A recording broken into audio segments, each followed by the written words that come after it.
Hali gani mwanafamilia wa channel tupendwa hii hapa Bizoza Media.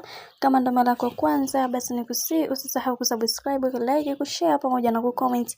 Bwana, tumeweza kuona namna ambavyo Bibi Zuchu anaendelea kuwa funzo kwa ndugu jamaa na marafiki, na wengi wao waliweza kuzungumza vingi na kusema ya kwamba kiukweli kuna mambo mengi ambayo yameweza kutokea katika maisha, na kila mtu anatamani sana kuweza kufanya watu wengine waweze kuenjoy zaidi katika hiki ambacho kinachoendelea kwa sasa. Na tumeweza kuona baadhi ya watu wengi waliweza kumpongeza sana Bibi Zuchu kwa namna ambavyo jinsi alivyo, na wengi wao walitamani sana kuweza kuona maisha ya Bibi Zuchu yakiwa katika misingi na mikakati iliyo bora zaidi. Na tumeweza kuona hata Zuchu mwenyewe aliweza kueleza hili akisema, kuna mambo mengi ambayo nimekuwa nikijifunza katika maisha juu ya maisha ambayo niliweza kuyapitia kipindi cha nyuma, hivyo sina budi kuweza kusamehe kila kitu ambacho kilichoweza kutokea katika maisha yangu. Najua kuna wengi ambao walitamani sana kunishauri mambo mengi juu ya maisha yangu, lakini kuna vitu vingi ambavyo vimeweza kutokea, hivyo mimi kama mimi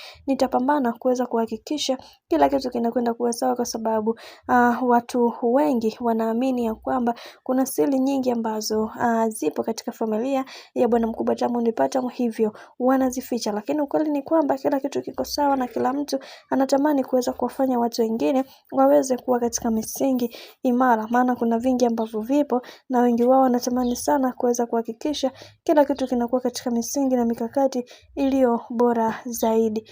Bwana, mambo ni mengi halafu muda ni mchache, kama ambavyo tulivyoweza kuona kila mtu anaamini ya kwamba Bibi Zuchu ni mtu bora sana kwa bwana mkubwa Diamond Platnumz. Bwana, mambo ni mengi halafu muda ni mchache. Mimi naomba nikusii kitu kimoja, kama ndo mara yako kwanza basi usisahau kusubscribe, like, kushare pamoja na kucomment. Sina la ziada, wacha nikutakia siku njema.